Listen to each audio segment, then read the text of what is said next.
Good evening, everyone, and welcome to another artistic episode featuring myself, Vero, and my co-hosts, Alexander Adams and Panama Hat. How are you guys doing? Diversity is our strength, comrades, as ever. Once again, I love the nation of Israel. I love that this has now become the tagline for the shows. You have to do this every single time. So we're a very progressive, liberal group of people on this channel. We love multiculturalism. We love iconoclasm, and we love our masters. So yes, and we welcome our cultural enrichment, which is inevitable and desirable. Exactly. Now we're going to being white.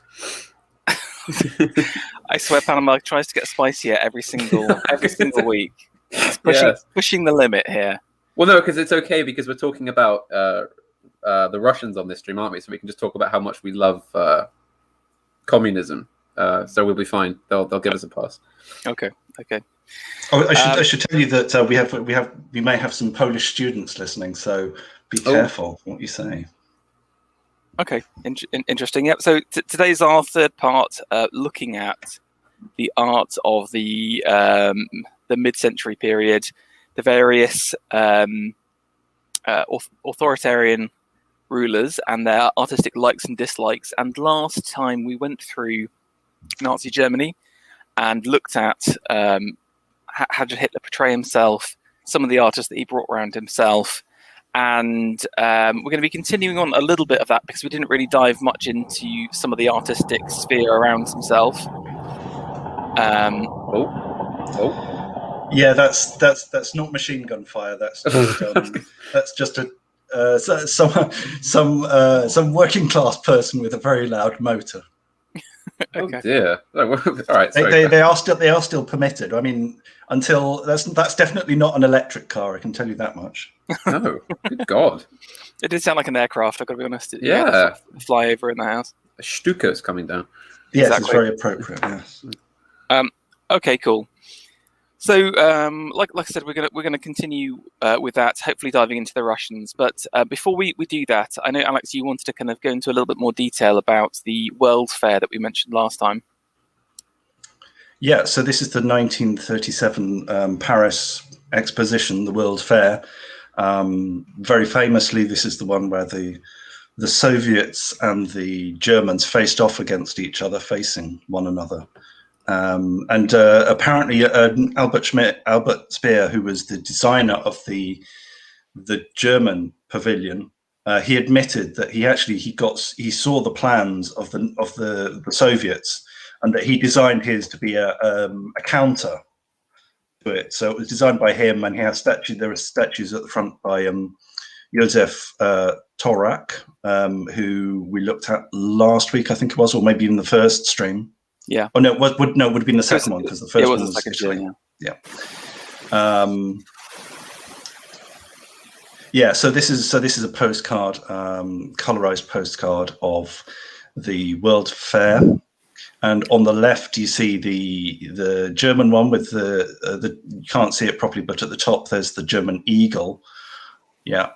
And facing it is so there you have that's the Albert Speer one with the German eagle and the swastika, and the statues at the bottom are by Josef Torak, who you can see in our previous video. And there is Vera Mukina's statue of woman and man, male worker and female worker together, one holding a hammer, one holding a sickle, of course, conjoined as in the flag. It's quite a neat piece of design. I think this the statue was very, very large, and it was transferred to Moscow afterwards, and I believe it's still standing. Vera Mukina, interesting sculptor, very talented, worked in lots of different medium. And she's sort of typical of the Soviet push towards gender equality in the arts. So they actually were promoting women as artists and creators, not just as subjects. And this is one of the differences between National Socialist art and Socialist realism that we will see in the coming slides. Cool. And you sent across this little video. I don't know if I should just get it going. And I think maybe you just get it going and we'll talk over it. Maybe I'll speed it up a little bit here. But this is basically live colorized footage from the actual fair itself. Yeah, so that's the Russian pavilion seen at the background. Of course, the Russian and the Germans were the two tallest pavilions, but I think there was about sort of 50, 60 pavilions. Yeah, I mean, I really miss these kind of events. Like, I just love the pomp and circumstance around it. I think, again, any events nowadays are definitely not as grand, are they? So. Whatever happened to world fairs? I feel like we don't do them anymore, but they were such a big thing at one time. There was some. They were doing them up until the 50s at least. Yeah, that's right. Because there was a famous one in America, and then there was one in Futurama. Futurama, that's it. And then I think there was also the one in Brussels in the 1950s. But I think they've kind of fallen out of favor since the 1950s. I wonder why. Is it just the cost of them? I mean, they look expensive, you know. Looks like hosting the Olympics. I guess it's... Yeah, I guess it must just be the cost, or maybe it's just because we do fly more, because these are good ways of people from a country seeing the cultures of other countries without traveling out of their own country. So they go to New York, they go to New York or Paris or Chicago, and they can see culture from around the world. Whereas now, of course, with travel being so prevalent, that you can do it more often. Yes. So this is the Russian pavilion. Yeah. Yeah. I do wonder whether it's you're going to cultivate more of a nationalistic identity, aren't you, if you're competing against other people to show what you believe in. So this is not globo homo positive. Yeah, exactly. Yeah, and also you'll find that and also, you know, I mean, you remember the fiasco over the. Yeah, you remember the fiasco there was over the Millennium Dome. I mean, we only decided to build it at the last moment, and then we couldn't decide what we were going to put in it. So you can imagine how would we, who would we call in to fill our pavilion? You know, we call on David Attenborough and the BBC to fill it full of something. Black Britons. Yeah, as well we should. We've missed a couple of good ones. I liked Belgium because it had a great font. It had like Belge in like this big fat font above the door. I think that's quite good as well. Yeah. And this is, of course, they still had they still had their empire at this time as well. The Belgians. Yeah. Yeah. What was left of it? Yeah. The original Heart of Darkness. Egypt. Yeah. Interesting. Apparently, the British pavilion was rather underwhelming because they were just there to trade, and they hadn't realised that this was like a sort of a declaration of cultural superpowers, and they kind of missed out on it. Oh, also, I feel like we should say I'm keeping an eye on the chat for any questions you guys have, the viewers. So if you do have anything, we will see it and probably respond.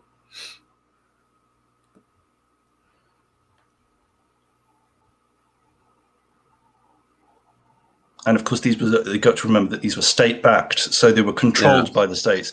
And so, I mean, the Italians, the Russians, or the Soviets, and the Germans, Coca-Cola, having a swig of Coke, yeah. So they were very much state projects, and the projections of state power and state ideology. There's your Italy, very fascist, very similar to the EUR that we looked at in episode 1. Yeah. Yeah, there's Romulus and Remus suckling from the teat of Lupa. I love the idea of all these like government-sponsored Italian fash and Germans and Russians walking around trying to just outdo each other. I'd love like a comedy film set at the 1937 World Fair, you know, with all these different like nationalities trying to outdo each other. You know what? Amando Anici would actually do a really good job if you could sort of deposify him. Depos, yeah. Yes, yeah. Some cows. I guess this. I'm presuming this is the Swiss. This is the Swiss. It has to be. Some Arabian country. Yeah. This is Sweden. So yes, an Arabian country. Sorry. Oh, Monaco. Monaco. Israel and Palestine. Well, Israel in Palestine. I think I imagine it's like the Jewish. Yeah. Yeah, because there were sort of Jewish colonies at this time, especially around Tel Aviv. Mm. I just love that both Monaco and Luxembourg are just flexing on the whole of Europe with like pretty big pavilions. Well, yeah. I mean, well, not compared to Andorra. I'm sure Andorra blew them all away. Oh. So I'm guessing all of these were just temporary then. Yeah, they all got removed. Yes, yeah. I think sometimes the buildings were also carried over in just as I think that the Tokyo Palace was built for an expo, maybe even for this expo, and it was kept as a display space. Well, but most of them were gone. Wasn't the Eiffel Tower itself a World Fair item? I think it may have been built in time to open with a World Fair. Yes. Right. Okay. Yeah. Yes, that's right, and that's it, and it was only supposed to be temporary. That's correct. And it was hated, wasn't it? When it was put up, yeah. Wasn't there a man who bought the set of apartments that were originally in it just because it was the one place in Paris where you wouldn't have to look at the Eiffel Tower out of your window? Yes. Yeah, apparently so. Yeah. So this is the French colonial section. Of course, the French had a large empire. That's Indochina. Yeah. That's incredible. Which was later subdivided. They basically built like an entire metropolis, with its own like transport and infrastructure, and like it's incredible, absolutely incredible. Yeah. Also, still pretty much at the height of the Depression too. That hadn't ended yet in 1937. That was still going on. Is that Mali? There's the famous mosque which looks like that. So. Yeah, because of course it was West Africa, North Africa, Tahiti, Indochina. So the French Empire was very large still at this time. And obviously they were super keen on keeping it even after the Second World War. They're very into their colonial. Yeah, and also the Portuguese. Of course, the Portuguese is kind of like an interesting subject that I think AA is going to be covering at some stage. The really? Portuguese situation. Well, I think he mentioned wanting to do something on Oliveira. It is too often overlooked, I think, the Portuguese. Sorry, I'm just doing a little rewind for the French guy LARPing as. And that must be them waiting for the toilet or something. Yeah, it's sure. Cute to live in. It's like Comic-Con. It is, yeah. Yeah, so in a way, I mean, it's incredibly kitsch and it's incredibly false, but also it tells you quite interesting things about how they saw themselves or how they saw their possessions in the terms of colonies. It's almost like all the big nations coming together and going, this is where we are in terms of civilization. Like, this is, Is that Mexican there? I think possibly, yeah. That's the eagle. It's interesting that they had so much national backing as well, because I think no one today would have the kind of vision to put something on like this. Or again, they would all just be kind of lost with concerns about budget or whatever, but they were just like, don't care, we're going to create a mini country. Or they'd be hamstrung by political correctness. So, of course, yeah. Well, the other thing, of course, is that to make this, they would sweep in all of their country's most talented artists, designers, typographers, construction engineers to do this. Whereas now, because of just the sort of low level of education and training, and I don't think you'd be able to do this. I don't think the talent would be there, or if it was, it would just be paused, as you said. So, unless it's something like, we'll get in Disney. Because they do their theme parks, we'll get in Disney to do. Hold on. Or the film industry. We need to go back again. I'm pretty sure they're just throwing people off that tower with parachutes. Test the That's parachute. Amazing. Yeah, have a go. Yeah, I think they show this a bit more later. On the camel. Yeah.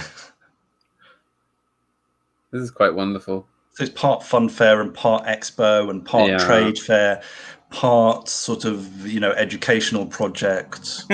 Fortune teller. I'm surprised we haven't seen more of the. I mean, I suppose maybe because the Russians were sort of a bit persona non grata. We haven't seen too much of their stuff, but perhaps they didn't put out too many things because it was sort of seen as bourgeois and. Decadent. Well, I think the interesting thing about the Russian the interesting thing about the Russian pavilion, the Soviet pavilion, was it was designed by Boris Iofan, and Iofan had won the competition to design the Palace of the Soviets, which, if you know anything, was designed to be this massive, super great skyscraper. Yeah, a bit taller than that building that we can see there. That was going to be built in the center of Moscow and never was. Right. But anyway, so he was the designer of the pavilion, and that was kind of one of the main drawers, of course, that was well known that he was going to be the builder of this new great building that actually never arrived. Mm-hmm. The foundation was interrupted by the war. Right. Sorry to interrupt, but look at this egg. You can get in the egg, spin around the egg. I'd love that. That's quite wonderful, isn't it? Looks fun, doesn't it? Yeah. It also looks incredibly dangerous. Wow. Yeah, considering the standards, if you there's one channel, I can't remember what they're called now, but they do like rundowns of disasters in theme parks. Oh, I think I know the one. Yeah. He does like 15-minute videos, lots of old photos and stuff, and yeah, it's quite fun. Just imagine you've lived your life in a tribal hut and you just got exported to Paris. Yeah. Well, speaking of the Portuguese, they actually used to do a sort of European tour each year where they called it the ethnographical show, where they would take various people from all over their empire and sort of like exhibit them all around Europe and the sort of major sort of urban areas of Europe. So I mean, yeah, I think it was sort of a popular thing. That was quite popular. They did it. I know it was done in Austria as well. Yeah, and France, and yeah, I think it was fairly common that you would have these groups who were sort of taken, who were transported, and sort of shown off for a couple of months and then returned. Or they would become like a touring circus act, basically, as it were. Yeah. But it was sort of an anthropological angle. Yeah, this is almost like a video installation at this point. Look at this. This is hilarious. Yeah.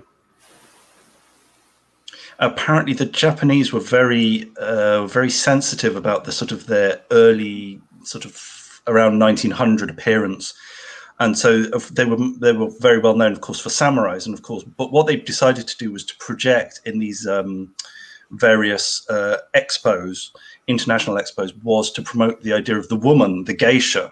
Yeah, because this was less threatening and it was more, it was considered more appealing and more urbane. Mm-hmm. Well, interesting. Yeah, that's the video. I came for the gigantic communist statue, but I stayed for the weird egg-based entertainment machine. Yeah, that was lovely. Yeah, thanks for sharing that. Okay, do you want to talk about Breker? Yeah, briefly. So we talked about Torak last time. So this is Breker, Arno Breker. He was the guy. There was the famous photograph we showed in the last one. We had the famous Austrian painter, and standing at the Eiffel Tower next to Albert Speer and Arno Breker. Arno Breker was the guy in the soldier's uniform. And here he is. He was a German sculptor, and he became Albert Speer's favorite sculptor and one of the leading artists of the National Socialist art. And here he is sculpting a bust of Albert Speer. He did the sculptures for the Reichskanzlei in Berlin. So if you remember the photographs that we showed of the statues of the interior, he was the designer of those. I love this bust because you can just see how the kind of reality has been distorted here. You can see that the jawline has been chadified by about 10 compared to Speer. Yeah. But then weirdly, the forehead and the brain capacity has gone up by twice as well. Literally big brain man. Yeah. I saw a picture of Breker sculpting the Sword and Steel guy. Younger. Yeah, younger, yeah, which was quite cool. When he was older, so Breker's basically survived after. Yeah, he survived, and interestingly, he was also quite chummy with Salvador Dali, another well-known rightist, who I hope we'll be able to discuss on a different stream, because Salvador Dali's terrible and fascinating and endlessly surprising artist. Yeah. In some respects, yes. Yeah. But anyway, so Arno Breker did survive. There is actually a museum of his work. It's a lot of the work that was made for the National Socialist art ended up in Washington because it was confiscated by the Americans because it was sort of seen, they couldn't distinguish between it and propaganda, so it was sort of seen as slightly dangerous, and so it was taken to Washington, D.C. I mean, it's effectively as booty. I mean, it wasn't officially classed as booty, but it's basically the same as, the Nazis taking away the treasures of the Louvre and so forth. Yeah, that's really interesting, and also interesting that they realised that, the sculptural work is propagandist in many ways, actually. Yeah. But that's another conversation. You've managed to get a nice little video of is this the exhibition? Yeah, so this is of the display. This is a tour of his studio. It's quite a short film. There's no need for us to listen to I don't know what the sound is. I haven't actually listened to the sound, but this shows you. If you play this, it gives us a tour around this incredible space. So he's working with a team of assistants. He's working on very large works. He was commissioned, I think, for the 1936 Olympics. And this is obviously the sort of neoclassical, heroic style. Quite so lots of athletes too. Yeah, so this is all in plaster, isn't it? Because yeah, so this is in plaster. It would have been cast, and it would have been cast afterwards. Yeah. But you see the size of these. I mean, the size of these that's a chest. So the chest was like over 10 foot tall. It's like real colossi style. Yeah. Yeah. So obviously, I've been apart from the few of the colossal fragments from Rome, which survived. No ancient sculpture was as large as this. So this is kind of like part of the Soviet, the Soviet and the National Socialist desire to make things super large, both in terms of buildings and statues. Because ours is better than yours. Yeah. Yeah. Because it was the logical conclusion to what had come before. We just do the same. We do it cleaner, and we make it larger. Mm-hmm. So I think this is the Soviet. This is the German art exhibition of 1937. I think this is the one in Munich where they showed the positive one. Yeah, the best of German art kind of thing. Yeah. All of their swords are really small. There's no one going to comment on it. Look at this. This is a small sword. Sword. I think isn't that Jean Cocteau on the left? That might be Jean Cocteau. Okay. It was a few French artists got caught up during the occupation in that they were invited to Germany as part of a sort of a friendship mission, a cultural exchange. And a few of the older French artists like André Derain and Maurice de Vlaminck went over to Germany, and they were not forgiven by the French. The French were not pleased about that, even though it was kind of apolitical, but it was sort of collaboration.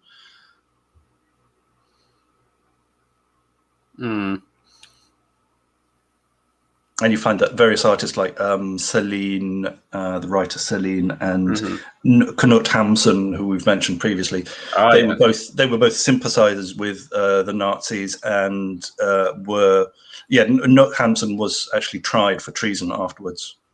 Yes, and we talked about Ezra Pound as well. Oh yes, of course. I mean, Ezra Pound is probably the most the famous of the so-called collaborationist artists.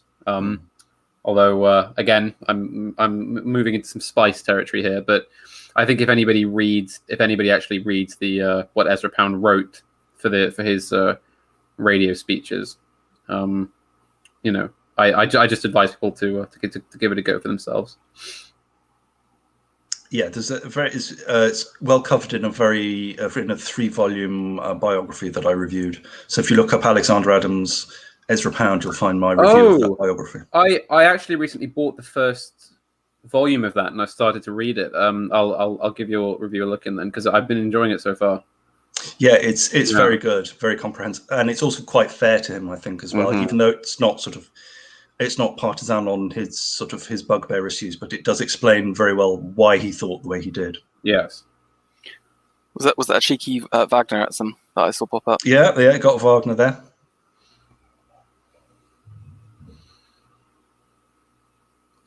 I mean, what's interesting about it is it really reminds me of like there's the Rice Chancellery.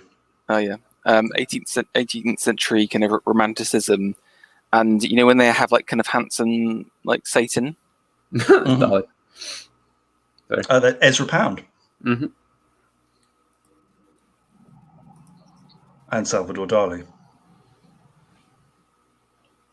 So he was kind of, I mean, I don't know whether it's not he's sympathetic to them because they were on the right, or if they were the only people who would sit for him because he was a well-known Nazi artist. So I don't know if it's sort of chicken and egg thing. Yeah.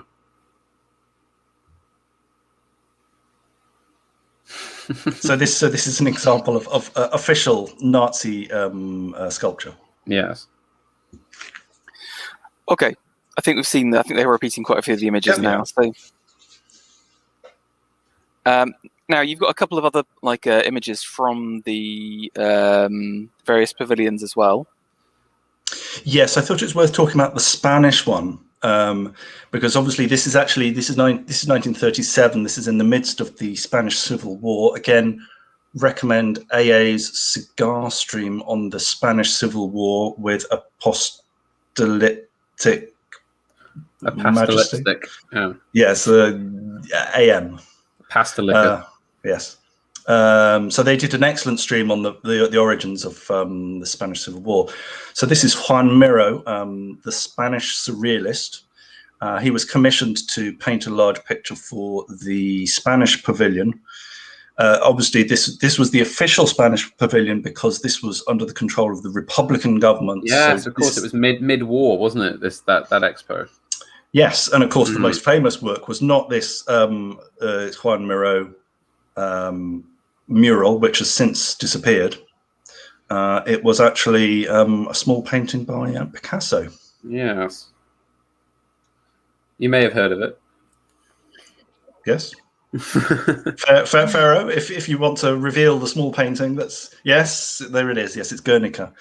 So, and I know that in the cigar room they talked about the symbolic importance of Guernica and how it was used by the Republican side as a recruiting sort of event or an incitement to sort of to support for international support for the Republican cause.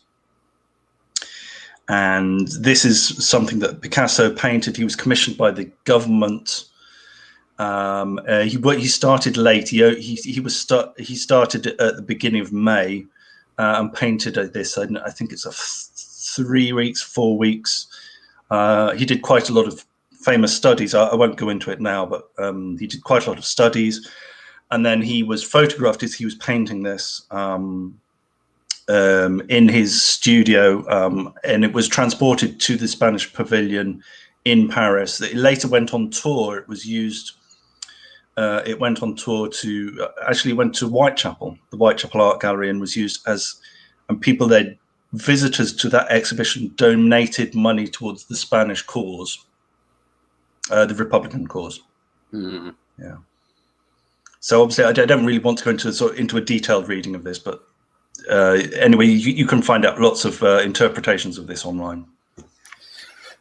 Okay, and then the next one you sent across was Alexander Calder's Mercury Fountain. Yeah, so the third notable work in the Spanish pavilion was actually this, which is quite lovely. I'm not sure how long this has been there, but this is a fountain made of liquid mercury. Wow. So the Almadan is the place, which is the location. It's the location of a big mercury mine where they mine the ore that mercury is extracted from in Spain. Spain was a major producer of mercury. This was obviously, it was a half aesthetic. Alexander Calder was was a American surrealist living in Paris.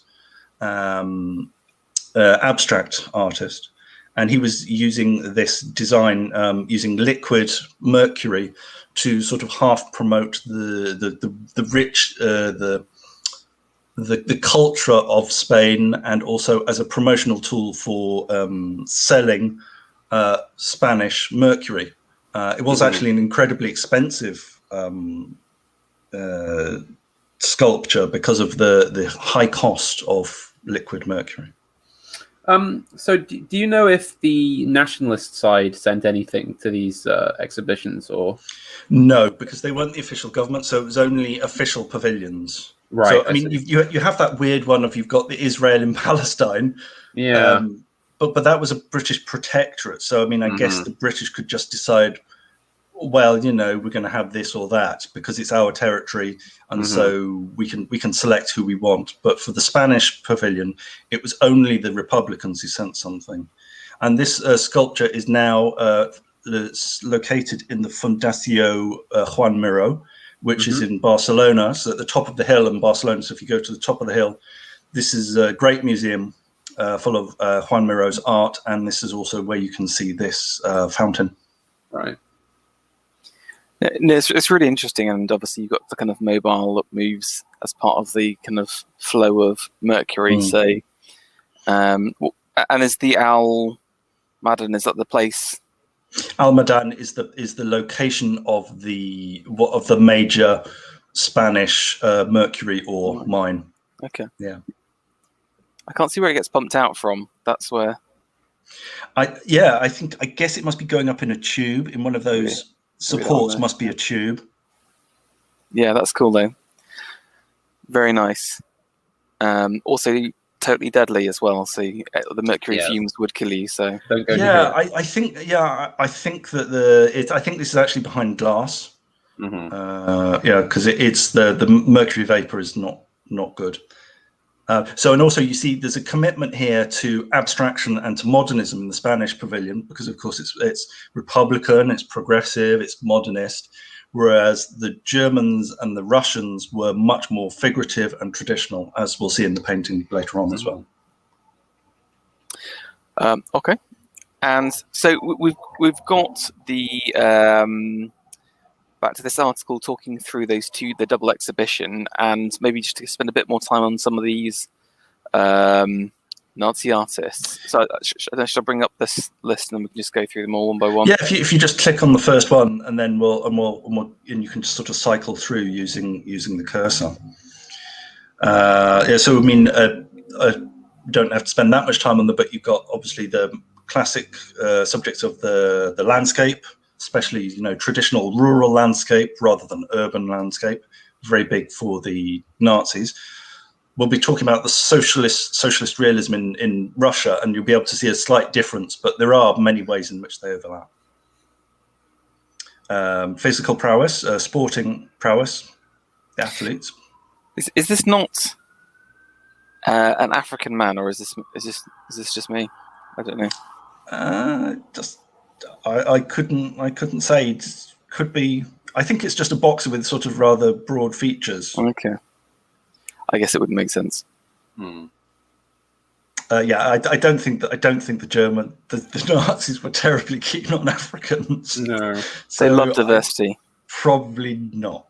No, they weren't sufficiently diversified. Although, on just a sort of random point on that, I did actually recently come across some letters that were written by high-ranking Nazis where they were complaining to each other about the brutal way in which the Americans were treating their Negroes at the time, which I just thought was quite funny. Well, this is also a line that's taken by the Russians. The Russians were really big in the 1930s and 40s on racial discrimination in America. So this was one of their wedge issues that they pushed, and which was something that was very popular amongst liberals and communists in the West, especially in America. They said, well, the Soviets are a sort of a post-racial society, and this is something that we should take into account.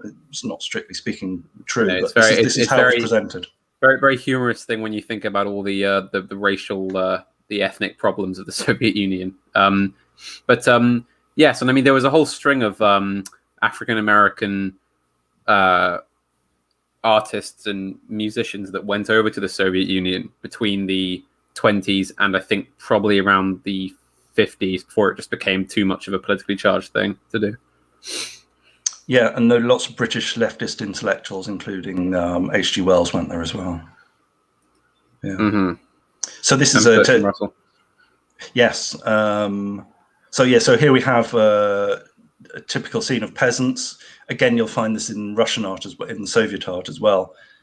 But just this is slightly more emphasis on conventional gender roles. Yes. But apart from that, there's no difference between the Soviets and the Nazis. How do you feel this compares to that painting we looked at last time, which we all agreed was quite lifeless and dull, of the sort of German peasant family? How, in comparison, because this strikes me as quite interesting aesthetically, as opposed to that one. There seems to be something more going on here. I think you've got sort of just different levels of skill. I don't think there's anything wrong or reactionary about painting peasants. I think it's just a question of, it's just a level of skill. It's a level of attitude, the ability of the artist as well. I'm not sure that there is anything. I mean, there's a certain political choice in your choice of subject matter, but I think that your treatment is what distinguishes it from, between good and bad, important or striking or forgettable. But I mean, it certainly comes out of that tradition, which is interesting. So, like a continuation of that 19th century romantic realism, isn't it? So, but yeah, it's definitely and the Biedermeier school as well. And I'm gonna have to make the inevitable joke about the young boy being our friend arrive. Just it's a.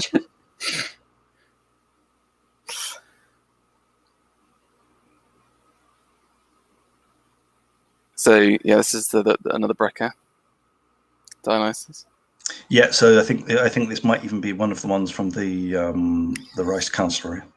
See, I have a problem with this, where again, there is elements of classicism to it, but again, true classicism, you would have the kind of markers of Dionysus, the vines in his hair, or he usually has a bit of a paunch on him, or has his revelers, etc.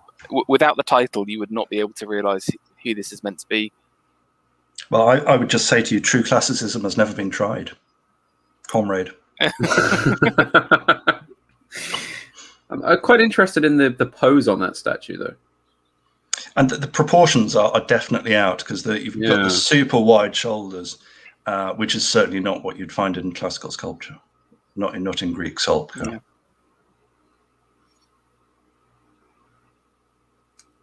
I think there may be some lag between Ferro's stream and your end, Alexander. Okay. I tell you what, I've got the wrong window open now. Sorry. Are you watching? Yes, I was watching. Sorry, I was watching the stream rather than the. Sorry. I was watching YouTube rather than the stream. Yes. So sorry. Apologies. Yeah. So here we have a scene of heroic soldier. Soldiers were subjects in both Soviet and Nazi art. You do see them in combat even before combat actually was engaged, which is kind of interesting.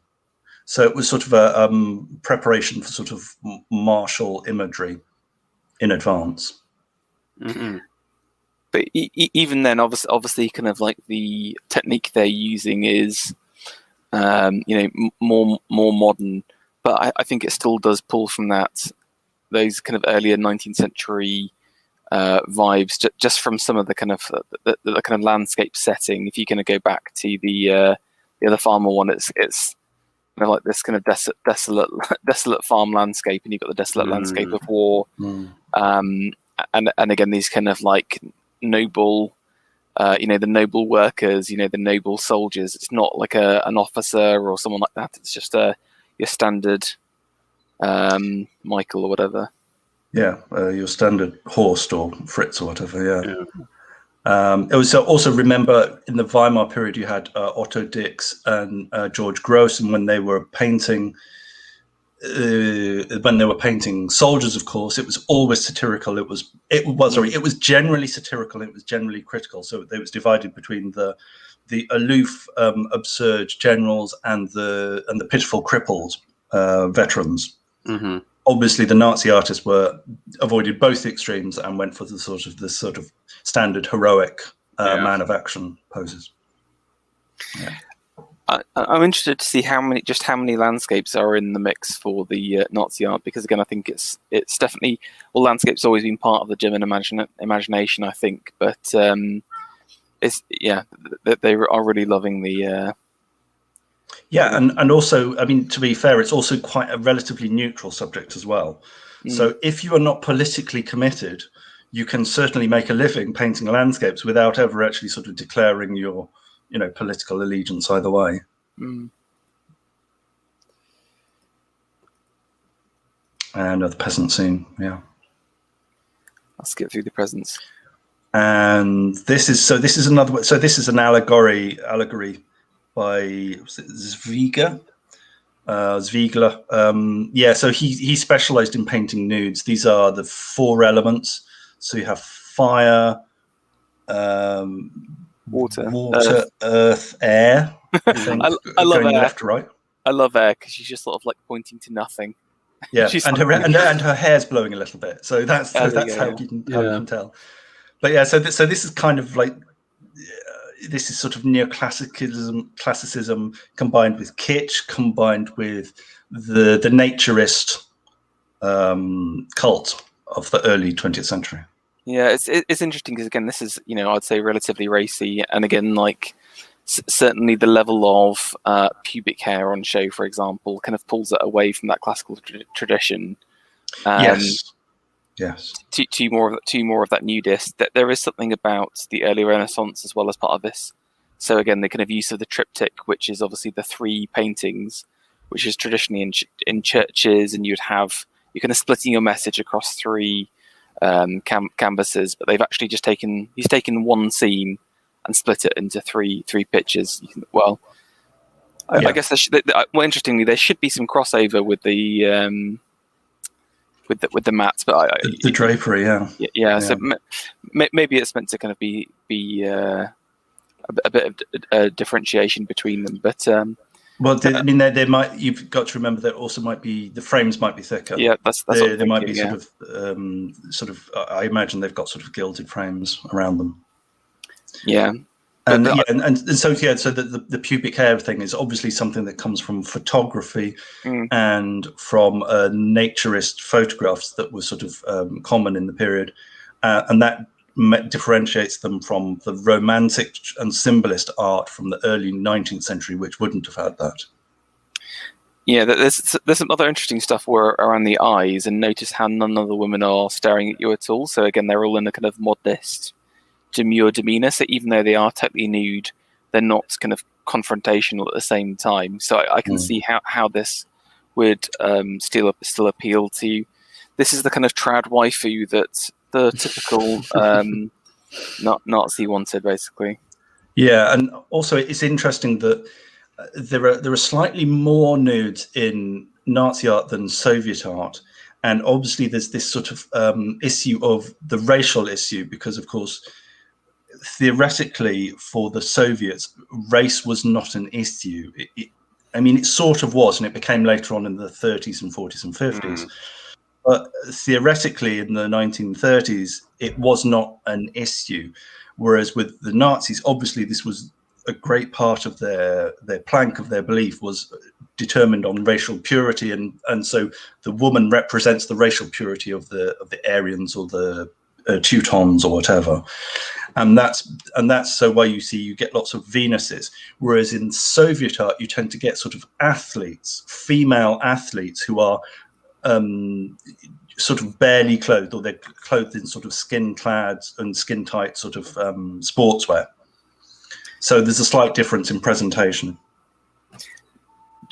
One other thing that's interesting is around the actual, obviously the title, the four elements, because again that's a classical idea as well. So even what they're showing is drawing from that tradition. But I think this is certainly one of the better and more interesting Nazi pieces. Yeah. Wow. That's a Chad picture if ever I've seen one. Yeah, oh my God, it's almost a caricature by the looks of it. Just the way these two men look. What I'm worried about is just like how veiny his hands are. He's just been hitting working the gym so much. Academic agents wishes he had hands like that. Yes, those hands have never been in close contact with Nescafe Gold. No. Anything to say on this? But I think it speaks for itself. So this is the 1937 German art show. So with sculptures and paintings. The shoulder to hip to waist ratio is just like so disturbing. Actually, now you've mentioned it, I can't help but see it, especially at that in the 3/4 view there. You can just see how like it looks like he's wearing like an invisible corset. Yeah. Yeah, because these are bodybuilder bodies. You don't find this in. I mean, you've got the Parnassus Hercules, and you've got the boxer that we saw in the last one in ancient art. But really, you don't get such extreme proportions in classical art. Oh, there's the man himself. The man himself, yeah. Again, in that kind of more traditionalist style, isn't it? Again, it's interesting. Yeah, so this is like sort of the equivalent of a sort of state portrait. So, I mean, I think there's quite a few portraits of Hitler, and they're all done in fairly conventional style. Sometimes they verge into sort of the poster territory, but this would be something that would be, reproduced as a print and distributed to sort of various offices and so forth. Is it just me, or does Hitler look unusually old in this portrait? He seems sort of like 1944-esque. Hitler as opposed to 1937 Hitler. Yeah, I think they're going for the statesman look, so they've aged him a bit. Wizened. Yeah. Oh, sorry. So something to mention about the difference between something really, really interesting about Nazi art is that I have not seen it, but I don't think it exists. You don't get any pictures of the enemies or the targeted opponents of the Nazis. So you get them in newspapers, you get them in posters, you get them in films, but you don't get them in paintings. So Masons, Jews, and Bolsheviks, they don't appear in the fine art. I think this is because in fine art they were aiming to be elevated. And it wasn't supposed to be overtly propagandistic. It was supposed to be an extension of the fine arts. You don't want to paint the Untermenschen, do you? Exactly. If that's what you're going for. Yeah. Yeah. So so it's something interesting. You don't see this in Nazi art. So then there's Torak again. That's even the one from the pavilion, I think. Yeah. I love that. I love that. I mean, I know it's very low IQ of me to make things like this, but I do like that they're holding hands in a very sort of. I imagine that Mr. D would like the statue, is what I'm saying. The proportions are so much better on Thorak. This is much more like an actual person. That's why I think I prefer it. I prefer his work to. I love those statues that just look as just you can see the wear in the figures. Like the muscles don't just look like sort of here's a big strapping six-pack. It's these are like hardship worn men, just based on their based on the look of them. And obviously I know it's very sort of stylistic, but still it's I think I do enjoy that style of sculpture. Speaks to something more real. But speaking to something, obviously, Panama, I mean, you're very enthusiastic. Right. Look, we've all said before, we can all appreciate the male physique. Well, here we have a female physique. This is an interesting picture because you can actually find a photograph of the studio where Sepp Hiltz was painting this 1939 painting, the Bavarian Venus. You can actually find a photograph of him in the studio with the model and with all the props and everything. And you can see how accurate it is. And it is very accurate. Yeah, so there's kind of almost a hyper-realism to it. Again, it's interesting that the title again. So they're kind of pulling into this idea of aren't our women beautiful? Aren't we the kind of most beautiful race? Yeah. And you can see that she's got all of her kind of apologies Germans, I don't know what the official outfit is, but you see it at like Oktoberfest or whatever, the kind of traditional outfits, and she's the dirndl. Yeah. Oh, there we go. I do think also it speaks to the fact that she is, so I suppose, this is sort of an ideal German woman, but also she's an every woman. Although she's presented as a Venus, the way in which she's presented in this kind of not poor, but sort of quite bare, quite worn room. Very rustic as well. But yeah, look at the floor, look at the chair. Obviously the bed is quite opulent, but the fact that it's sort of like she's placed in a totally non-heroic context. Or I suppose you could say it is a heroic context from a Nazi point of view, because she is embodying the sort of ideal German woman. It's that combination of humble tradition, and I think just you're right. You can see the kind of exposed floorboards. The wood is that kind of traditional wooden construction, and I think again, like the socks and slippers are representing that traditional view, but then also note the kind of expensive like diamond neck and pearl earrings as well. So there is that kind of, and again the kind of fancy sideboard here. Yeah. There is that kind of opulence as well, where it's kind of like combining a level of humility, but also with these kind of beautiful, extravagant touches to it. And again, the true Venuses would never be clothed again. No, so this is something that adding in again. Notice the pose as well. The face is turned away from the viewer, while often Venuses look directly at you. Think about Botticelli, for example. Yes. They're very confrontational. She's doing something so mundane as simply taking on and off her shoes and socks, which are very Saffron-esque, I must say. Those socks and slippers, enormous woolen socks. I was going to say, well, what do you know about Saffron that we don't? I presume is she getting into bed then as well? So again, I think there is something suggestive about there. She's possibly she could be getting up, I suppose, as well. Yeah, it's hard to tell. I'm just Well, I mean, it does look like a morning light, doesn't it? And yeah. I think you're right. It does suggest that she's getting up. Yeah. But why hasn't she put her sock on before the slipper? Yeah, I don't understand. I think there's some logical inconsistencies, but that's on purpose. There is something suggestive about the crumpled bed sheets in the background. Can you see there? Like I'm again just psychologically as well, and also kind of the holding of the chair out. That's where your place could be as the man. I think there's something interesting about that. But it's a very brave pose for a Venus again, because just having her doubled over, you naturally kind of get more of a like a belly on the woman, basically. It's just totally natural. But the Sepp's not afraid to kind of show this beautiful woman in a mildly unflattering pose. So again, I quite like that. Yes.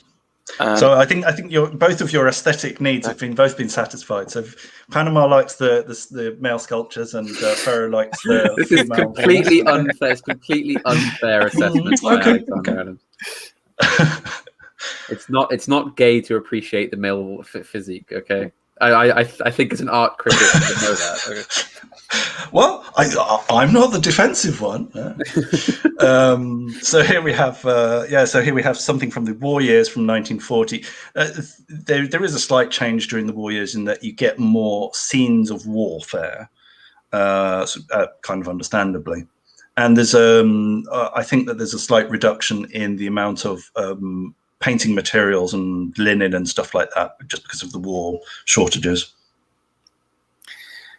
Yeah, with this one, obviously, this is the three graces, which is another kind of classic, classical motif where you typically have kind of three nude women. I think I'm not sure about the story about them, but I think they are meant to kind of represent a muse-esque figure, but they're not properly muses, are they? I think they're just kind of like three Nymphian spirits. Yeah, the three graces are typically they're often portrayed as the same woman in three different poses, but it is sometimes three different women all gathered together, but they're in different poses, and they're in different, and they sometimes you have one facing the rear and so forth, so that you get like an all-round view from one position. Yeah, and what's interesting about this is, again, the three graces are usually fully nude, and they normally hold each other, or they have some kind of connection with the hands. While they're connected via this kind of wreath almost. I'm not even sure what like a flower wreath basically. They're also semi-clothed with these kind of very very thin gauze cloths. You know, it's interesting how the central one here is kind of staring directly at us, unlike some of the other stuff. So, and the art style is a little bit different, where it's a bit more of that kind of modernist. It's a bit more sort of Neue Sachlichkeit, isn't it? Yes, You know, Christian Schad one that I showed a while back, where we had like the female nudes, and you had the woman at the bar with the cigarette and stuff. Yeah. And it's a little bit more modernist. The lighting's very bright. Things are very, very clear, but they're also a little bit more flat as well. Yeah, and it's kind of interesting. I don't like it as much as the previous one though, but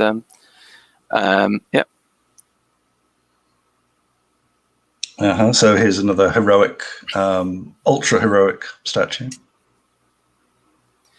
Yeah, can you do the translation here? So this is Gallery of something. La Victoire.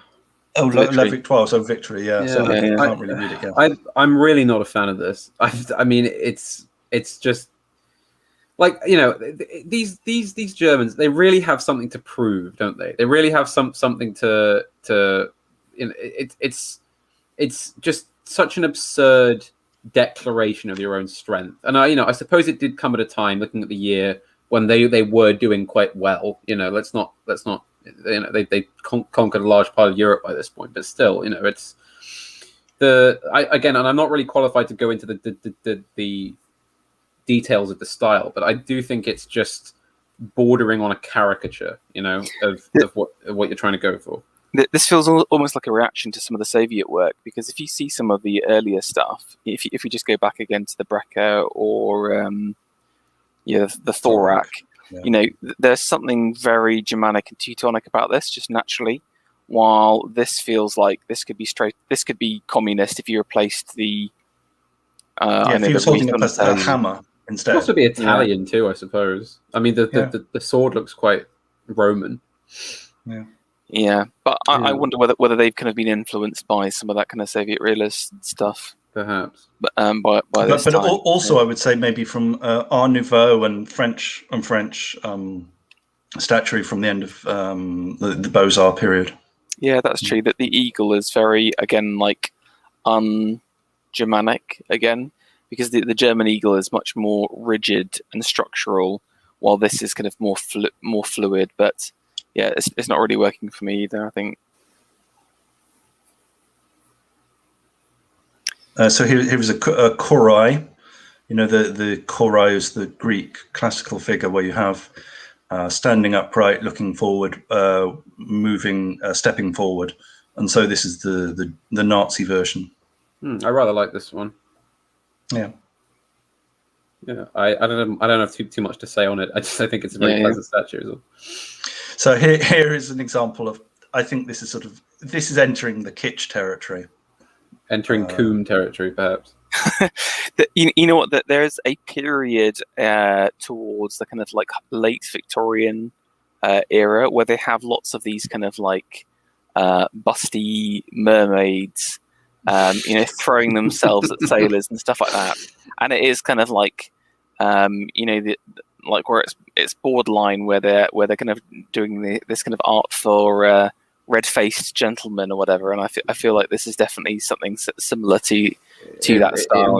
It risks heading that way, doesn't it? Certainly. Something that catches my attention is always you look at the hairstyle and that's a 1940 hairstyle. It doesn't look classical at all, does it? No, and I suppose you two could give me a more technical explanation, but is it just, doesn't the woman stood on the right look? There's something wrong with the figure, surely. Doesn't look right to me. It could be some of the light, but he's obviously like done 3 studies and then mapped them together into the same image. Yeah, I think this is a 3 graces thing where it's the same figure in 3 different poses. Yeah, I mean, like again, there's something. is something hugely sexually suggestive about the kind of woman laid out. She's lookingly at the other woman. Again, there's too much suggestion inside there. The idea of the opening as well. Again, there's something inside that where I feel like the artist has gone beyond taste and into as you say, Panama, the Kuma territory. So. Ernest, what was it? What was his name? Sorry. Ernest Lieberman, bonk, go to Horny Joe. That's what I have to say to him. I promised my Polish teacher that this would be a wholesome stream for her students, and you've debased it. I can't understand what's going on here. If we're going to talk about this style of art, then we're going to have to go into the territory of sensualism. All right, see my channel for more explanations of sex and sensualism. So this is just sex realism. You're just saying it like it is. Well, I mean, I feel like you can't ignore. Just all memes aside, on a serious note, I don't think you can ignore that as a part of this sort of thing. If you're going to assess these works in their totality, then that has to be an aspect. Surely, I do actually agree with you. I'm teasing you, but it is funny. Very good. So I think you've spoken about this one before, Ferro. Yeah, we can move on. This is pure cheesecake. Again, this could be straight out of like an American pin-up jazz magazine or something.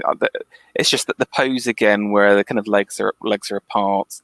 There is just nothing redeeming about this painting in my mind at all. No, it's. I think it's all in, as you've kind of hinted at, how you present the nude figure itself when it comes to this. I think that if you're going to go for a sort of highly naturalist, sort of almost like prehistoric looking setting, then you need to then do something with the female form in a way that complements it, I feel. Whereas this just sort of like she could be sat on a stool at home, and of course the model probably was like. Yes, I was going to say this is exactly what the model was doing. This is the trouble with it. I think it just seems. I think, and as you say, the pose is almost lazily erotic. Yes, it's. I think it's interesting how there's almost a degradation in their kind of philosophy, where it starts out where again they're trying to go for these kind of higher ideas.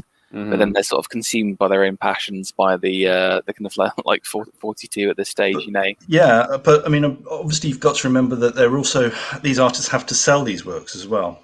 That's true. Not everything's going to be commissioned directly by the state, and so obviously most of the paintings that we've seen, the large sculptures are obviously state commissions.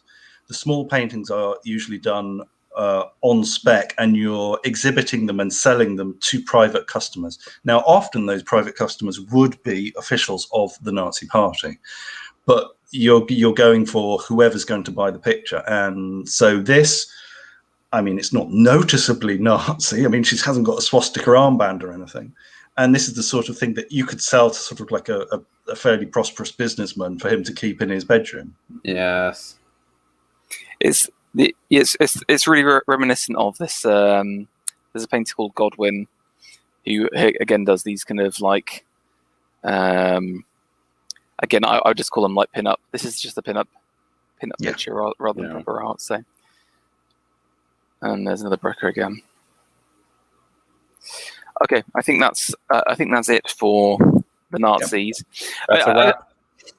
I think what's interesting is like a combination of like idealized human form, like chads, basically natural, like this kind of naturalism and peasants, and then the kind of various women which evolves. But I think there is some interesting stuff in there. But I think the Italians really blow them away. I think, And there's also this mixture of of classicism and also extreme regionalism and the vernacular, because of course it was to do with pinning it to the local people and the local landscape, whilst also invoking the glories of the ancients.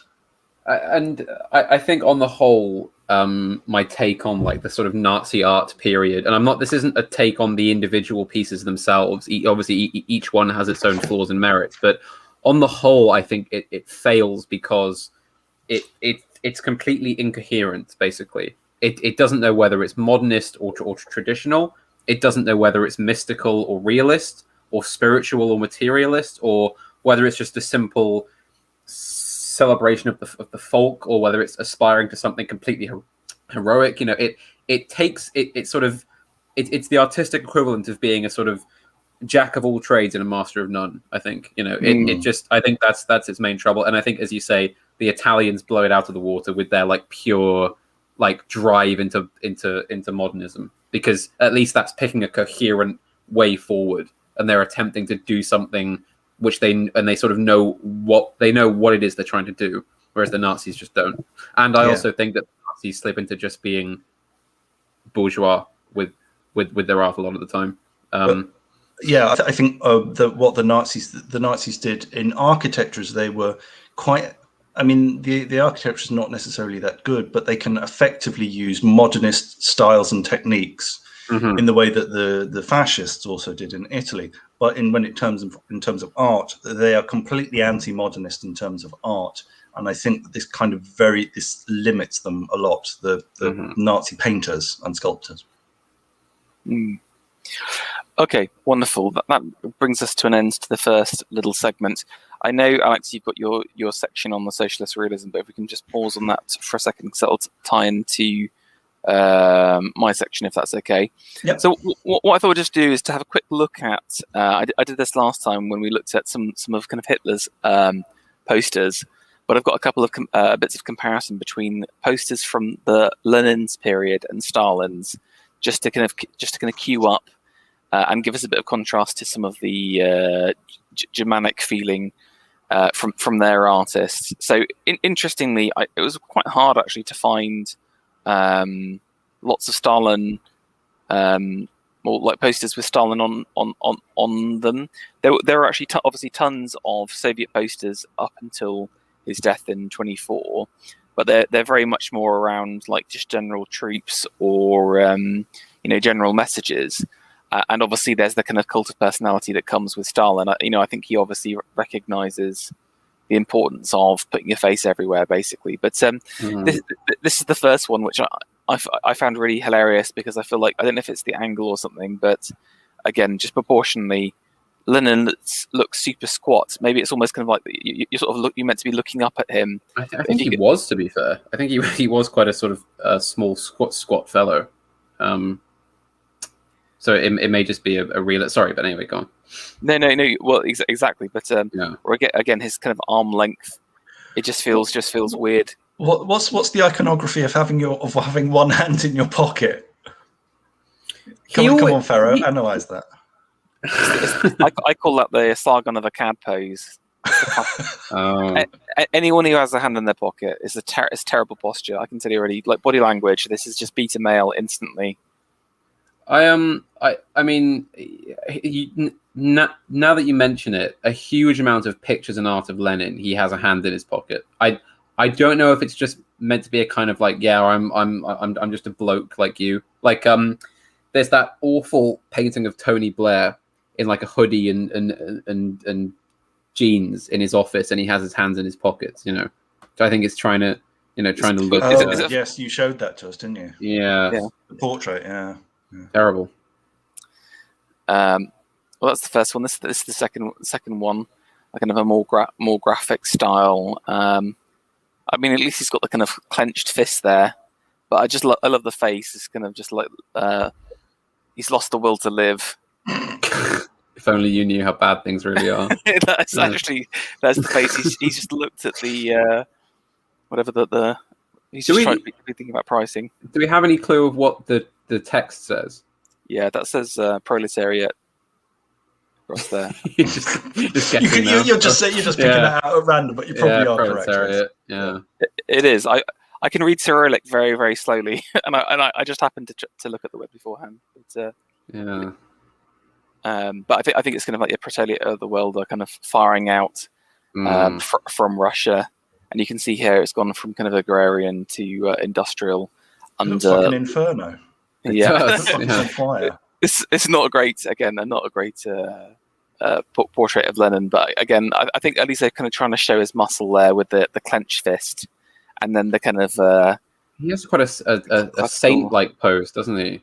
With his what will be his left hand, that the fingers outstretched. I mean, yeah, and I think this does it's there for a reason, because of course, one, Lenin's reputation among the urban poor of this time, you can't understate. I mean, it was godlike. You know, the mention of his name would send these men, you know, into fits of cheering and hurrahing, you know, and the raising of glasses and fists in the air. You know, I mean, he really was a sort of a cult unto his own. You know, even in the immediate aftermath of his arrival during the war.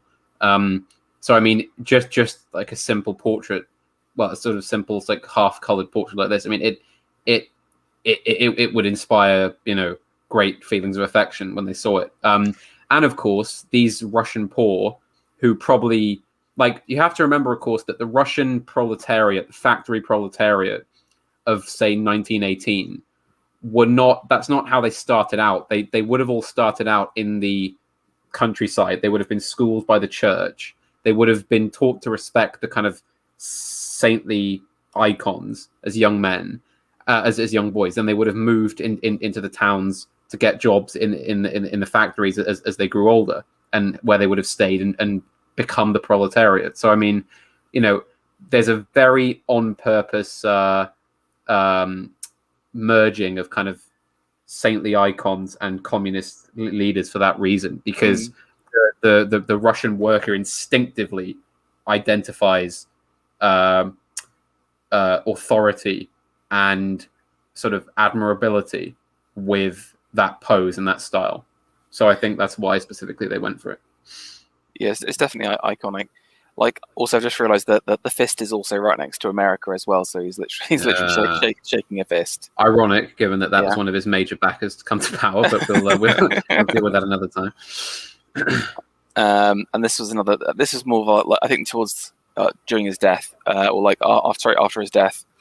And Lenin in life. This is almost like the best bits. Do you remember these moments? Classic Lenin moments. It's like one of those Facebook videos. I love that bit. I love that bit where he I love that memory. Do you remember when we stormed the Winter Palace? Oh, he gave that speech. Tell her, Milic. Yeah. But you know, all in all, it's interesting. And also, I know. Face. Also, we've got to talk about this face here. He's a bit gonk. I mean, to be fair, he was bald by the time he was 24. Funnily enough, very, very early baldness. As you can see there, he's like, you know, what, 16, and you know, has half his hair's gone. Yeah. Oh dear. Also, no comb over for him. No, he I mean, to give credit to Lenin where it's due. He did embrace just being a bald man. So. But yeah, like, there isn't that much kind of projection really of kind of Lenin as a figure. You know, I think that's the closest one, and apparently he really hated this. This picture. Yeah. From what I was reading. Also, apparently, the Stalin thing. It came up in the recent cigar stream, but something I knew from my own reading was that Stalin was kind of established as the founder of the religion of communism, and he was set up as the sort of as the main figure, and so it was a deflection so that Stalin could say he was continuing Lenin's work. So Lenin was the great hero, was the great founder, and that Stalin was just the follower. But of course, you know, Stalin was basically busking. It really is mystical, the element. I mean, it's you can phrase that whole period in sort of monarchist terms, in terms of, you know, a crown prince is legitimate because he is the first of his father's bloodline, so the people will, you know, give their lives for him because he's part of that line. It's the same way that's what that fight at the time of Lenin's death was for. It was because if you could be seen to be the one that Lenin had pointed to and gone, you are my successor, then you were basically unchallengeable, which of course, you know, Stalin, as we know, wins that. He is seen as the successor to Lenin, and for the first sort of, I'd say 10, 15 years of his rule, his entire ethos is, I am the sort of the chosen heir of Lenin. You know, I am St. Paul, or I am the sort of the one who the great man picked to follow him. So therefore, you must give me your allegiance. Yeah, although ironically, it was the codicil in Lenin's will that specifically named Stalin as the person not to be his successor. Yeah, very anti-Stalin. Lenin's eventual will, but it was, of course, it was too little, too late by then. Yeah. Speaking of the great man, here he is, the dear leader. I hate all these, like, this is really popular in the sort of mid 30s. I think this thing of them holding an idealized infant, you know, the world. There's one of Hitler and there's one of Vargas, the Brazilian dictator, that are really this sort of level of sap, you know.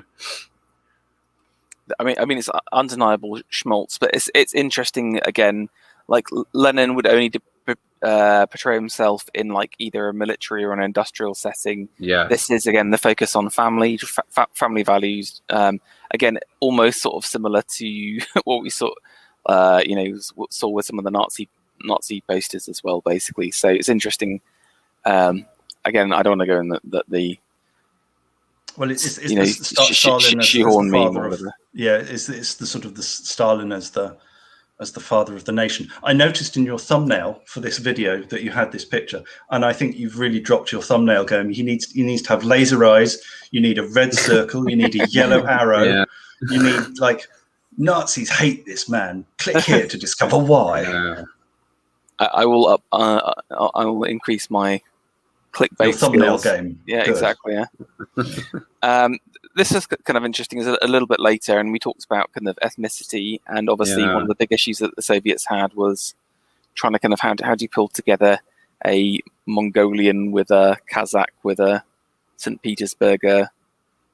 And he was Georgian himself as well. Yes, of course. So again, you've got Stalin looking on into the distance, and the peoples of the world gathering around. And I think these are the flags of the different Soviet republics, because they were technically different republics, even though they're part of the Soviet Union, and they had their own party structures. So these would be the flags of the different Soviets. Yeah. Yes. Yeah. But in those words, just to say that to put this in context, that in the Great Patriotic War was when Stalin went from being a conservative. I mean, he was kind of like a conservative. He'd repealed a lot of the Bolshevik laws on social issues to do with sort of marriage and abortion and so forth. And a lot of those had been repealed in the late 30s. And then with the Patriotic War of 39-45, that's when he starts centralizing Russia as the heart, you know, because it was part of it's much easier to get someone to fight and die for their country rather than to fight and die for international socialism, generally. Yes. And so this was when there becomes this myth of the Russians as the bringers of socialism to Asia and East Europe, and the Russification of the USSR, which had previously been quite sort of pro-diversity. And then, of course, it became more and more constricted, especially with the Ukrainian famine. Holodomor, yeah. Mm. Yeah. Just in terms of the layout, what's interesting, obviously, is the use of kind of like photography collage here, where they've kind of amassed various photos together. You know, Stalin's way above everyone else. His eyeliners with all of the various countries. He is as big as a country itself. You can see he's got almost like a halo behind him of the Soviet emblem. But also, I just love the faces of some of these guys in the front row. Of all of the photos they chose, it was just these three weird dudes. Well, I like the content because, of course, you can sort of tell early on which each of the nationalities are. Like, I think the guy, I presume the first chap is a Mongolian, and the third one is a Cossack. But then you just got these sort of like I presume maybe they could be Lithuanians or Belarusians or, like, you know, Muscovites or anything, you know. It's be an Azerbaijani or something in the far. Yeah. This is a Pole who's wondering, please help me. Please get me out of the USSR. Well, interestingly, there was a purge. There was a specific purge of the Lithuanian Soviet Party, Soviet part, the Socialist Party, USSR. And there's more schmaltz, but also like international schmaltz. There's something quite wonderful about these. Like, there's something genuinely quite wholesome in a way. Like, obviously, this sort of thing was completely false, but I don't know. I just Stalin does look like sort of a kind old granddad there, with his white tunic, and they're all bringing him flowers, and they've had a good harvest. I don't know, all the red flowers. I don't know. It's just it's so absurd that it almost kind of worked in its own favor. This is quite interesting as well. So obviously, they're going to focus on women's equality, and this is kind of a meta. It's a painting with a painting inside, and it's Stalin kind of pointing out, and it's the woman's able to speak because of Stalin, but he's still higher above them. They're equal, but some are more equal than others here. Are you not getting a Harvey Weinstein vibe from this? Oh God. I hadn't really thought about that, but I quite like that. I quite like that one. This is also excellent. I've got a couple of military ones now. The ship of state. Yeah. I should apologise to our Polish viewers who tuned in specifically for this stream only to see an endless stream of Stalin pictures. I do apologise. And Hitler pictures as well. Yes. Poor Poles. We'll have to show them some Austrians now. And then this final one, but basically there's a lot more kind of Stalin in the military. Stalin doing heroic acts, and I think what's interesting is he definitely takes he leans on the kind of heroic elements similar to the Germans do from a classical. The Germans leaning on like classical heroism.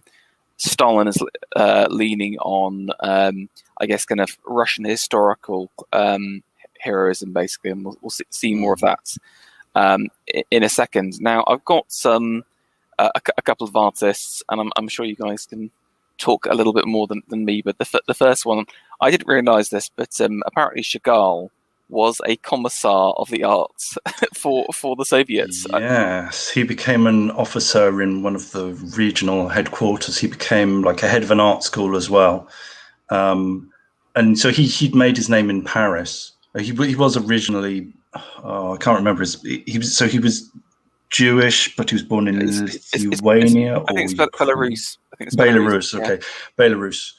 And so he came back after the revolution. He wanted to do his bit, and he became a senior figure in the arts part of the party.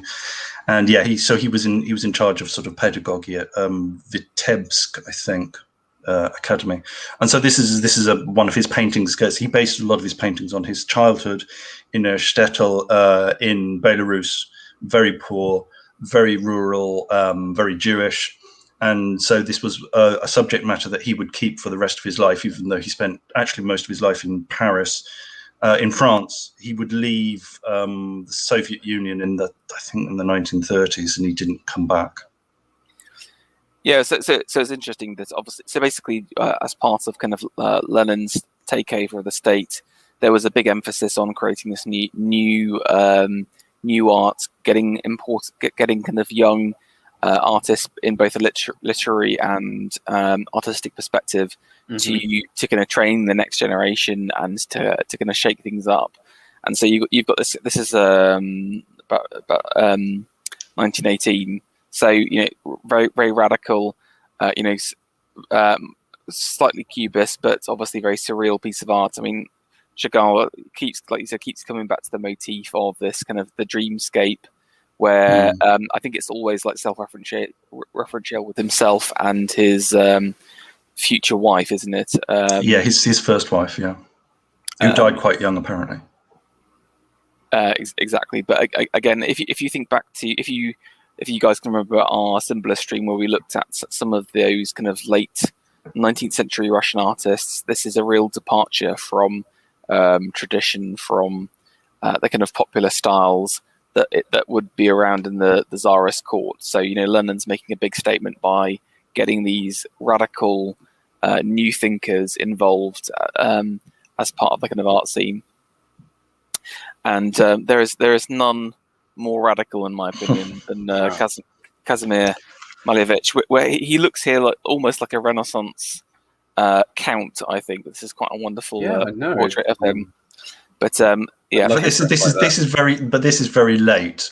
That was after he was told to stop mucking around with your squares and your straight lines, and was told you have to paint things representationally now, because he was accused of bourgeois formalism, and so basically he was told you can't do abstraction anymore, mate. Socialist realism. I love that, the big flip of where they go, no, you can only paint abstract things. We have to be modernist. We're attacking the bourgeoisie, and then it's no. Now we have to be traditional again, because to be modernist is to be bourgeoisie. Yeah, and so, he was also a senior figure in the teach. I think the same institute that Chagall was at. Yeah.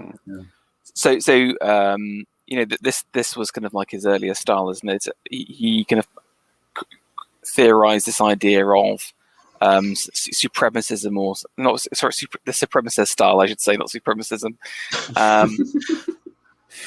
But Alex, I don't know if you want to talk a little bit more about. So basically, this was an outgrowth of abstraction, which had sort of flourished at the beginning of the 1910s in Germany and Paris. And this was his own brand of the sort of hierarchy of forms and so forth, and it was very much more abstracted than the Germans were doing. Kandinsky, of course, Russian, but worked mainly in Germany. So this is so his suprematism, not supremacism, was based on this idea of sort of harmony of shapes and colours, working purely abstractly, and this developed into him reaching some very extreme works, such as black square on a white background, and then just a white square on a white background. So this was an intermediary piece.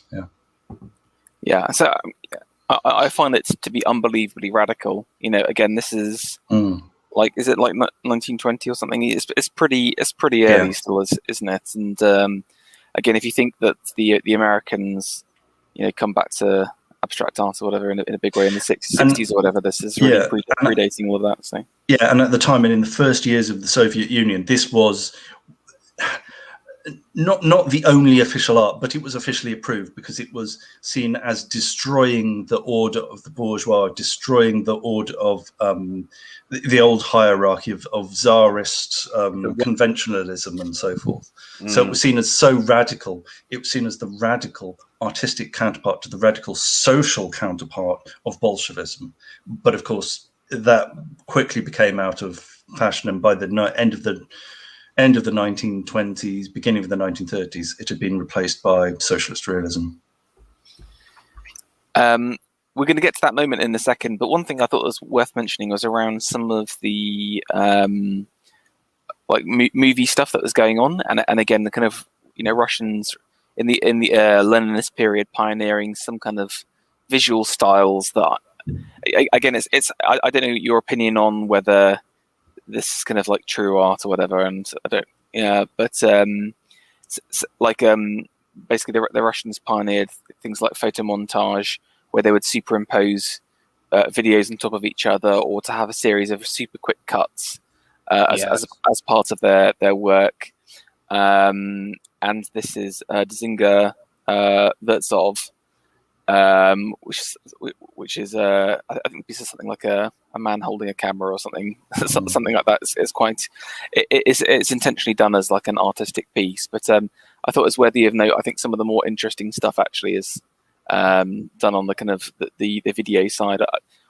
What's your thoughts on would you call kind of the kind of Russian movie work art at all, or is it Well, I mean, there's a huge amount of admiration for Eisenstein, although obviously Eisenstein is something a bit different. But yeah, I mean, there's a lot of stuff like collage and montage. There was also work with animation, photo collages and stuff. And this was very common in the sort of the revolutionary period of early Soviet art. Eisenstein, of course, Sergei Eisenstein, very important in the development of film, and especially in editing and dramatic shot composition and so forth. Interestingly, it's a side note, but actual Samuel Beckett actually wanted to study with Eisenstein in the 1930s, but his application letter was kind of refused, or it didn't reach Eisenstein. So the course of Western literature was changed by Beckett not getting a reply to his application. Would that be to go to film school? Yeah, it was to be a part of film school in Moscow, I guess. Yeah, it's interesting. I mean, I am quite a big fan of that early Russian filmmaking, and it's part of that. It's the same thing that Abel Gance was doing with Napoleon around the same time. You know, this highly symbolist, highly experiential cinema that kind of draws you in totally, as opposed to being a narrative thing. I think that narrative filmmaking was kind of a decline almost to what cinema could have been as art, as opposed to sort of you know, and obviously I don't dislike narrative film as a whole, but I just think that this style of cinema should have come back in some way. I'd never really understood why it died so quickly. Well, I mean, one reason is, of course, that it wasn't that profitable, whereas making narrative films, you know, making adaptions of books and classic stories would draw in audiences of you know, untold millions. So you know, the film studios want to do what's going to make the money, but still, this sort of thing, I think, is really worth watching. And if you have time, I would really recommend going and watching Eisenstein's 10 Days That Shook the World on YouTube, which is one of my favorite films, although it is a piece of Bolshevik propaganda. You know, it's the October Revolution from the point of view of Bolsheviks, essentially. So you know, you have there's a wonderful bit where you get the portrayal of Alexander Kerensky, who was in real life. He was the leader of the government after the fall of the Tsar, and he was extremely liberal, kind of proto-socialist. He was leader of the Social Revolutionary Party. You know, he was a man who had great sort of liberal Western sort of ambitions for Russia. And in this film, he's portrayed as like a sort of crypto czarist, you know, in a military uniform, stalking around the Tsar's palaces, dreaming of being Tsar Alexander IV. You know, it's just that sort of thing. It's you can take it from where we are now as basically being a sort of unintentional comedy, but still, it's I think these sorts of films really are worthwhile to watch, and I would love to see a return to this style of artistic cinema. Just focusing on Lenin a second still, I know you wanted to talk about some of the literary side at this time as well, before we move on to some of Stalin's side.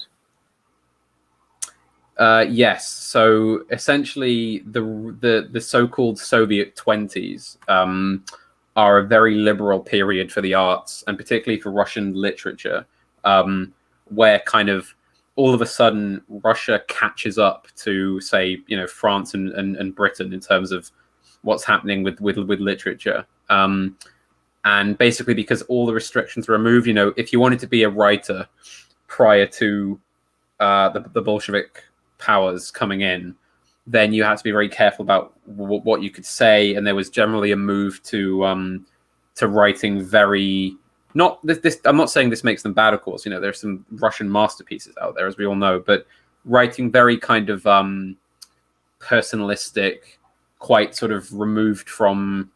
I'm not trying to describe it really, but there's a kind of stranglehold that the state has on literature, which I think is quite unhealthy in the period leading up to this, and it leads to that famous phenomena of Russian writers leaving Russia because they simply can't work under those conditions. Rather like how the first thing an Irishman who wants to be a writer has to do is get the hell out of Ireland. You know, it's like it's just the old rule.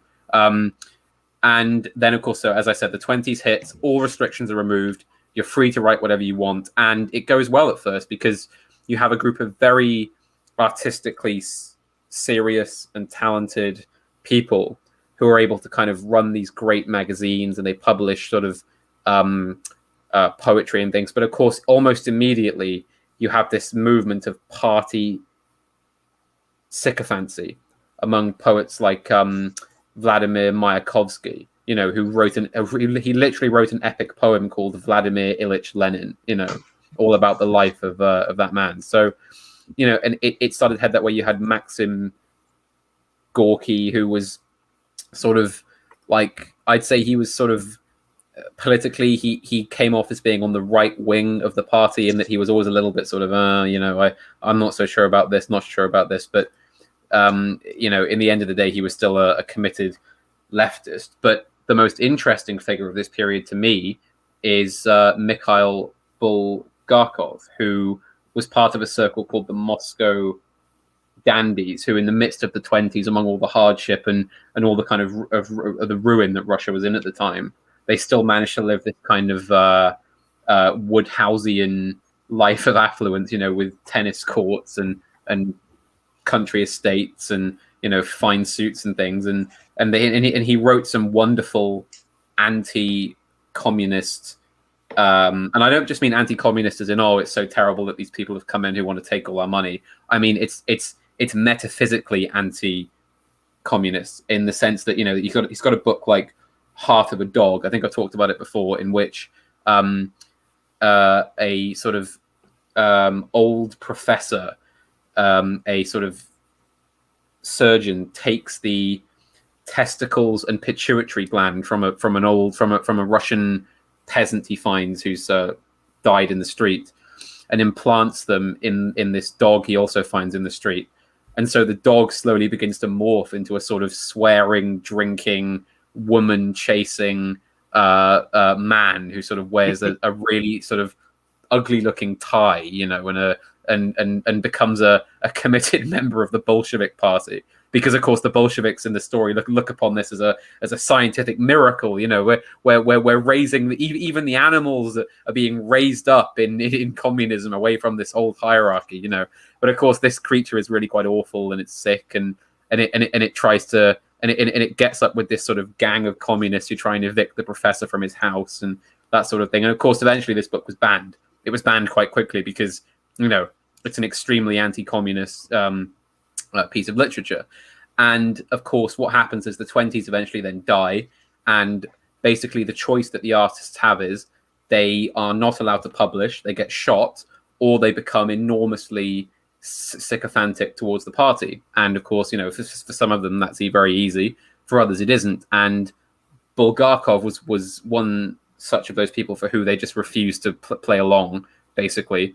And he wrote a play called The White Guard. This is an interesting sort of anecdote about that time. He wrote a play called The White Guard, which is an adaptation of his novel called the same thing, which is about a family of Ukrainians during the revolution, and all the men in the family are part of the White Army. And there's a scene in which they get drunk and sort of, you know, morosely sing God Save the Tsar. And when this scene happens in the play, the audience that were in this play, these kind of like Russian, just sort of average Russians that were just watching this play, all started to weep and began to sing along with God Save the Tsar. And it was this terrible kind of wailing and weeping. And of course, the Communist Party went absolutely freaked out. They completely spurged out about this. You know, all these people who, you know, they thought were sort of a sure bank, you know, weeping for the loss of their old Tsar. So they had the play completely shut down. But then Stalin, who was apparently a fan of the play, intervened and said, no, the play can go on as long as he just removes that scene and has them sing something else. And then later on during the 30s, when things had completely been strapped down, there was no artistic freedom whatsoever. Bulgakov wanted to leave the Soviet Union, and he was sort of filing his papers and, you know, preparing to emigrate. And then one day the phone rings, and who's on the phone? It's Stalin. Literally Stalin on the phone to his house, you know, saying, "You're not really going to leave, are you, Mikhail? You know, I'm a fan of yours. You know, you please don't go. You know."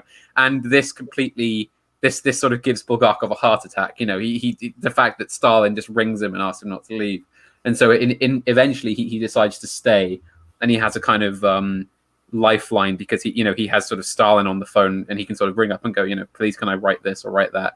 And eventually then he dies not long after. But that's basically the story of Russian literature in that period. It's this tiny, very interesting, very hot flourish that then is basically immediately killed off by the party, because they can't have dissenting works. And then it remains that way until the Soviet Union collapses, and Russian literature is still to this day kind of very snail-paced and kind of crawling and slow, I think, because of just all the years of having a foot on its back. It can't. The Russian, if a Russian either leaves his homeland and writes about something else, or stays and is kind of trapped in its context. It's a real sort of Morton's fork in that regard for a Russian writer. But yeah, that's what happened basically. That's the story summed up as quickly as I can. So that kind of segues nicely into this next part, and obviously the transition from Lenin to Stalin is very, very profound. We saw it in those kind of visual identities, but also artistically there is, as we've kind of alluded to, a rolling back of artistic freedoms, and also a kind of a realigning in terms of what kind of art should be produced. And we end up with something like what I guess one kind of key thread is this kind of like a self-aggrandizing focus on the kind of best parts of the Soviet Union that we kind of describe as Soviet realism. And this is from... Should I read the definition of Soviet realism, of socialist realism? Yes, it's very briefly. This was published in 1934, and it says socialist... They're talking about literature here, but this actually applies to all of the arts. Socialist realism, being the basic method of Soviet literature and literary criticism, demands from the artist the truthful, historically concrete depiction of reality in its revolutionary developments. At the same time, truthfulness and historical concreteness of the artistic depiction of reality must be combined with the task of ideologically remolding and educating the working people in the spirit of socialism. Which, of course, is a total lie from what it actually is. Realism is a loaded term. Realism means what the party decides is realistic at the time, and this is a moving target. Yeah, and I guess it kind of shows itself in kind of these idealized workers, but also this kind of painting. I've got two from Alexander Samoyavlov, and he does these kind of like almost mural style montages, and this is all about kind of fitness. And you can see here you've got you've got some rowers in the background, some gymnasts, people making a human tower. You've also got kind of parachutists, footballers. And obviously, it's kind of women's football, so it's kind of showing, showing the kind of, you're allowing women to do that kind of thing. All of the forms again are totally idealized. You've got this kind of like bodybuilder style character, and these kind of lithe women who are looking very, very healthy. Again, it's very similar to that. What the kind of idealized forms that we saw with the Germans. It's really quite a sad reflection to think that we're literally looking at Communist Party propaganda, and yet in 2021 this is a dangerously based piece of artwork.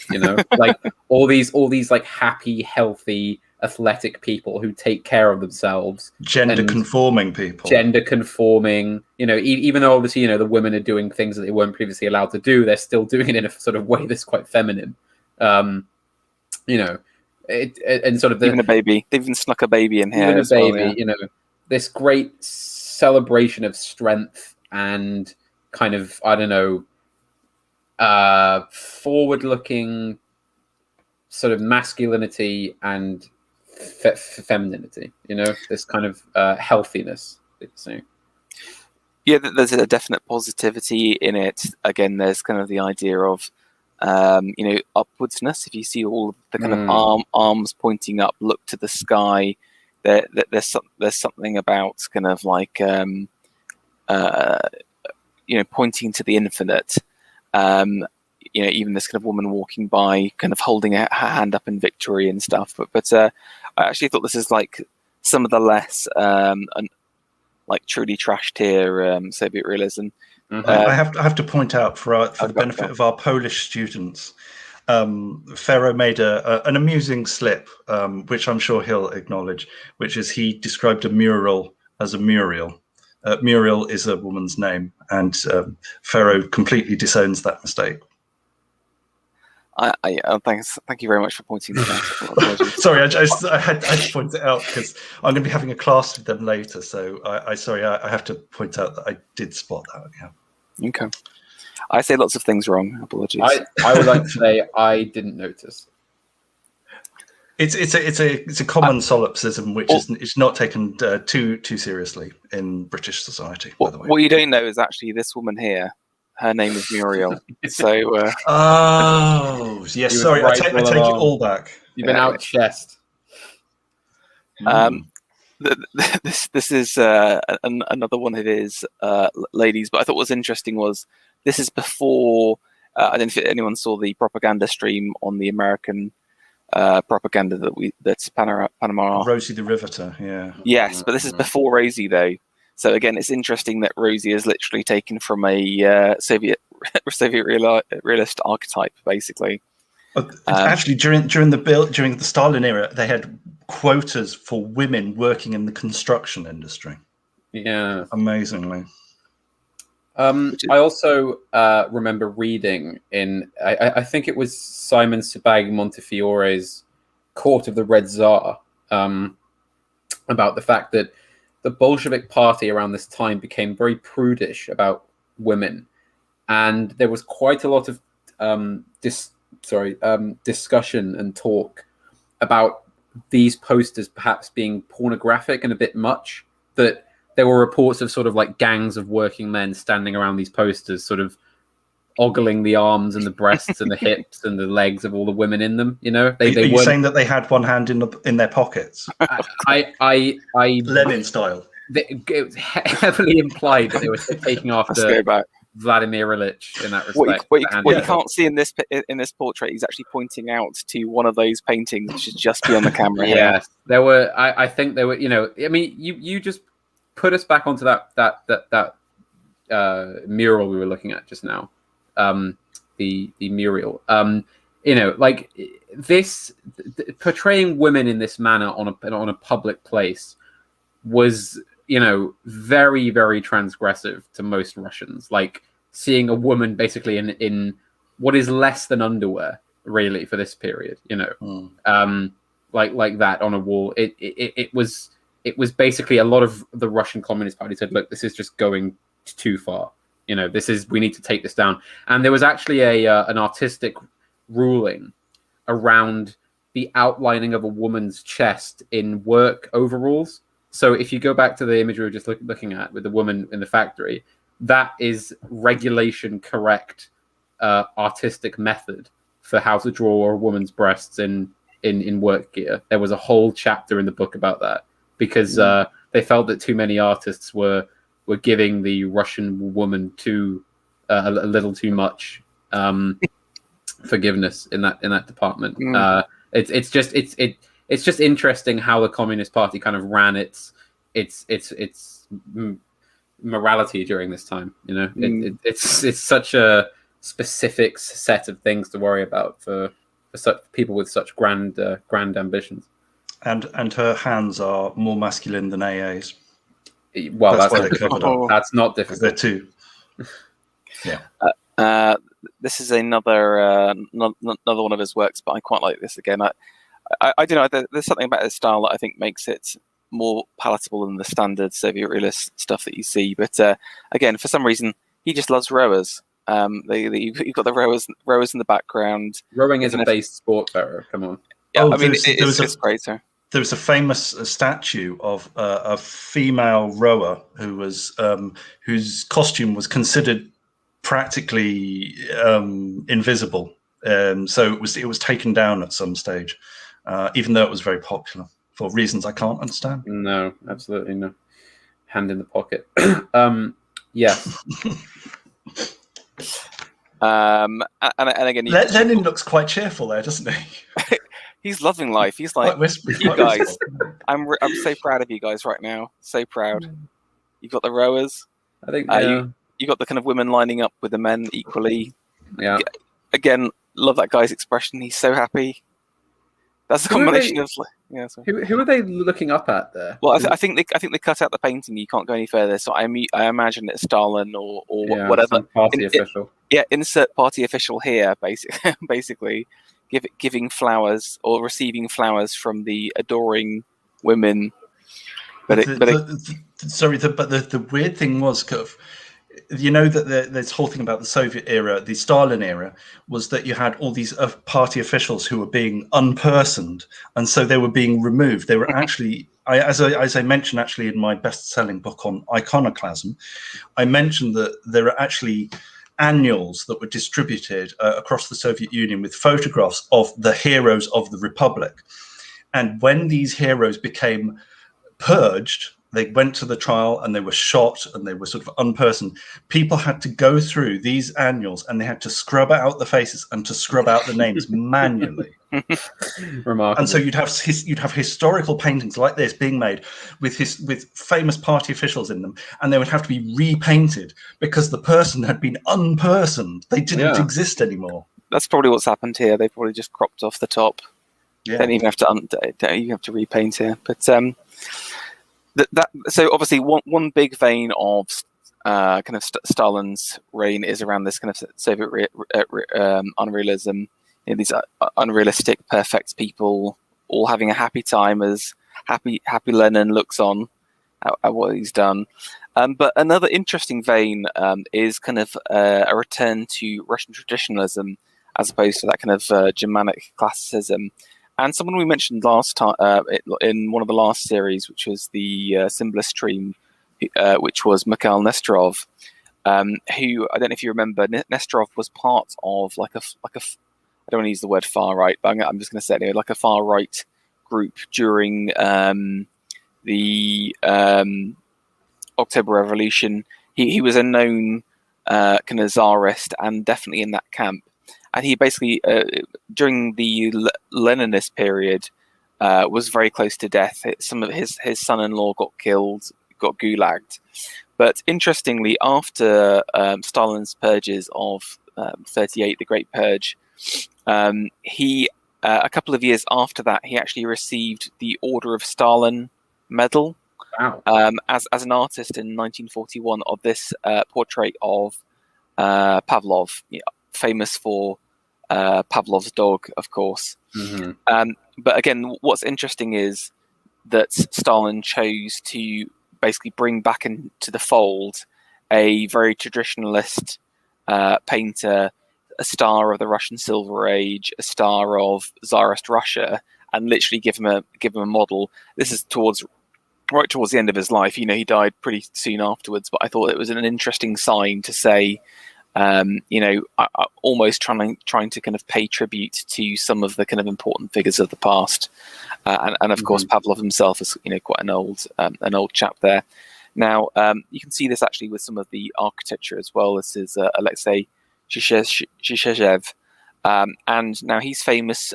Interestingly, here's a nice little portrait by Nesterov. I didn't realize until checking through, but he's famous for doing several kind of Orthodox buildings. So you can see this relatively early on Orthodox church, but he was also instrumental for bringing back some of the kind of Stalist imperial style. So obviously under Lenin, you can see the kind of this is the Lenin mausoleums. This is some of his early work. You kind of see the kind of modernist, futurist. Hard edges, lack of decoration, and so forth. Yeah, exactly. But he ends up pioneering. This is the Kazansky railway station. Just Romanov style. Yeah, exactly. It's almost like this is straight out of Tsarist Russia, but done in Stalin's period. You can see again lots of kind of classical influences here, but also the communist touches. So where you would have like maybe a nice classical bit of relief work, you've got a gigantic communist star and hammer and sickle there. You've got the opposite, but then it's sort of juxtaposed with the luxurious marble facing and the gold ornaments. So in some ways it's a horrendous hybrid nightmare of of pure opulence. Yeah. And this is probably where like a lot of that Russians are known for some of their kind of opulence tendencies. I wonder if it starts with this kind of style, but and this style was denounced by Khrushchev when the de-Stalinization happened. That there was a specific attack on this ornate revival style and the expensive materials and so forth. Yes, and of course, and he is also responsible for several of the Moscow metro stations. Famous Moscow metro. Yeah. Yes, which are often lauded. But again, a man who puts a chandelier in an underground station is a king in my mind. That's impressive. I bestow this to the people. And again, this is all kind of the 30s while Stalin's around. But again, in a similar way to I think Putin today tries to lean on. The cathedral.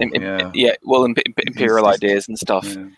Stalin did the same, and it's interesting. I feel like Putin actually spends a lot of time trying to rehabilitate Stalin's image in Russia, because I think he's trying to do something similar in terms of like his persona. So I think it's probably worth saying, given that we also aim to talk something about the state of the current West, on this channel, and not totally ignore sort of. I mean, it's quite interesting that in Russia, they kind of literally have this two-faced thing where they admit that yes, Stalin killed, so many people, and we're going to teach what's his name, the Russian dissident writer who wrote the good Solzhenitsyn. We're gonna teach him in school, but at the same time, we're going to admire Stalin because he was a great leader, who led Russia for so long and who beat the Germans and did a lot for us. I mean, it's because the Russians know,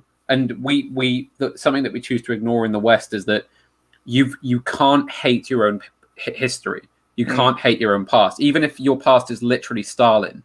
You still I think it's something like 70% of Russian youth, when they were polled, said that they admired Stalin. Even though they were aware, they'd all been taught about what he did in history class, and that's the way the Russian state wants it. It's because they're aware that you can't have that. Oh, all of our ancestors were evil racists. Pull down the statues. Oh, how dare you admire Shakespeare? He was a white man. This isn't right. You can't. That's not allowed. Because they're aware that sort of stuff is just a weapon to destroy everything you have. That it's a weapon to just tear down. It doesn't construct. And so I think all these portrayals of Stalin in art, it's worth remembering that they don't see him like we do in the West as this kind of just absurd kind of evil, millions killing tyrant. They do genuinely see him in the light that some of these pictures paint him in, as a kind of late czar, a kind of papa of the nation. There you go. This is it. This is the mind of every modern Russian right there. Just holding the baby. Okay, one last artist before we wrap up, and this was another commemorated artist who. Sorry. By the way, Alexei also got an Order of the Stalin Medal in 1941 as well, and this is Sergei Orlov who got an Order of the Stalin in 1946. But he's famous for, again, some pretty bog standard Soviet realism sculpture. But towards the 40s, Stalin asked for this sculpture of Prince Yuri. I'm not going to say this right. Dologorov, who again is a famous Russian hero of yore. But again. This is a character straight out of the past, of folklore, and again, just like Alexander Nevsky and other kind of heroic figures from the Russian past, Stalin wanted to kind of bring them back to the fore again, and to say, I'm drawing on these, Russian men of power from the past. Now, interestingly, at the time, there are a lot of complaints that this sculpture was very similar to Venetsov's Bogatyrs.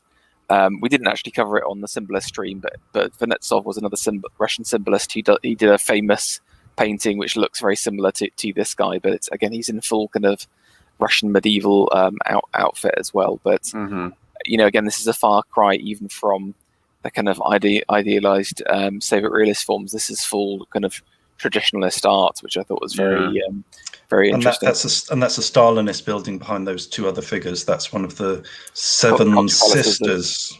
It's one of the seven sisters that were the great modernist programs started in the 1940s of these great big modernist skyscrapers. Isn't that the university? Style. Isn't that the university? Yeah, that might be the university, because the university was one of those buildings. Yeah. I think it's the largest university in the world, isn't it? In terms of actual space it takes up. Yeah, for a single building, I think it is. Yeah. Now, there's an interesting story about this where Stalin, when he saw it, loved it, but he complained that the horse was a mare and not a stallion, and then had it changed. And but then Khrushchev thought that the stallion was too well endowed, and so had him neutered. So I love gender reassignment surgery. I love the tiny whims of Russian leaders. It's so absurd, and yet just you have to laugh. Don't mention Catherine the Great at this point. That was just a rumor. It's not true. It's a rumor. Disavow. No. Okay, we're up on time. I mean, that was an interesting and if not very, very fast run through of Russian stuff, but I think it's definitely shown that the flavour of all three of those areas is very, very different. They're looking for, they came from different ideological places. It changed differently over time. But again, I think there is a lot to be said for the Russian art as well, in both the Leninist and Stalin period. Yeah. So I think it's just the Russians the Germans that really suffer from not great quality, in my opinion. But any kind of final thoughts from either of you? So next week, then, the art of Pol Pot. Big. I don't know. We could have more muscular men if you prefer those. Are we still doing this? Are we still? I was actually going to ask, when are we? Did you mention that we would do a stream on Dali, or do you think we could do him as as one of a few, or should we give him his own stream? Do you think? I'd be perfectly happy to do a whole stream on him. I know quite a lot, so yeah. Okay, sure. Just because I think we mentioned him there. So we should ask our viewers, be they Polish or otherwise, to please hit the like button. Please comment, hit subscribe. I think we should make that a regular thing. We have to say our viewers, Polish or otherwise, when referring to the chat. Absolutely, and remember, there is only one true AA. Not the false god that you slink off to and get your fancy subscribers from. Yeah, that's true. Exactly. Yeah. Oh, we should mention the event. Yes, the event. Do you want to talk through that? Basically, it's AA's event. It's a big meeting. Where do we go from here? Which is last weekend of August in an undisclosed location in the Midlands. And it's going to be a weekend of talks, and I think there's going to be panels and events and so forth. It's going to be AA. And I think you guys are also coming. Maven Politic was saying. I think, yes, all three of us are going to speak, aren't we? That's I know I'm definitely speaking on the future of art institutions in the current situation and what we can do about making networks and stuff. It's stuff that I haven't talked about on YouTube before. This won't be on YouTube. This will be live. So this will be actually original material, new stuff. So it's worth turning out to see us, to throw buns at us, or to tuck banknotes into our G-strings. Do you know if it'll be recorded at all? No.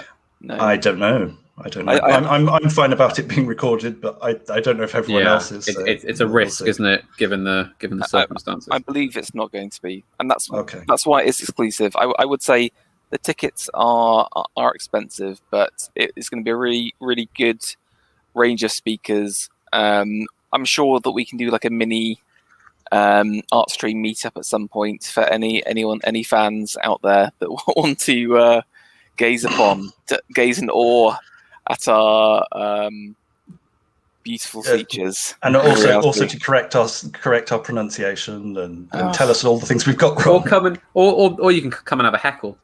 Just anything that suits you. I will be producing some carrot-based merch that I will be giving away live. Always on the grift, aren't you, Pharaoh? To give away. All right. He comes back to shill his carrot pill. That's the only time he comes back on this channel. Otherwise, he's flirting with the fake AA, not the real AA. Okay. Shocking. Speaking of that, we're close to the 1,000 subscriptions. When we hit 1,000 subscribers, we've done a mini arts competition. Alex has already finished his work. It is most excellent. So please subscribe to see this quality art. I'm sure Panama's been thinking about what he's going to be doing. Yes, I'll be submitting a mural to the competition. Polish listeners, please cover your ears. Or I might put an animal in some formaldehyde or something. I don't know. I'll come up with something. You could put some socks in formaldehyde, like some of Saffron's heavily knitted socks. There you go. I could do. Collab. Alex, have you got anything to share? Just to say also, my two books, Culture War and Iconoclasm, are available from online stores. You can buy it as a paperback or as an ebook. I will be being interviewed by Bournebrook magazine this week. So if you go to Bournebrook magazine channel, which I highly recommend, it's on YouTube, you'll be able to hear my interview sometime at the end of next week or next weekend. I've written a few. Sorry, they're conservative chaps. They've got their head screwed on well, and they're well worth checking out. I would point out, just in case anybody gets the wrong end of the stick, when we say conservative, we mean in the sort of Scrutonian sense of the word. They aren't conservative party. Yeah, absolutely not. Also, everyone should bring their books along to the event to get it signed. Oh, I shall be selling my books at the event. So if you want to buy a book and get it signed, hold on a second. Literally accusing me of shilling and then instantly flogging his book. Outrageous. But buy your signed copy at the event. I'm very jealous that I've been outflanked by a superior offer.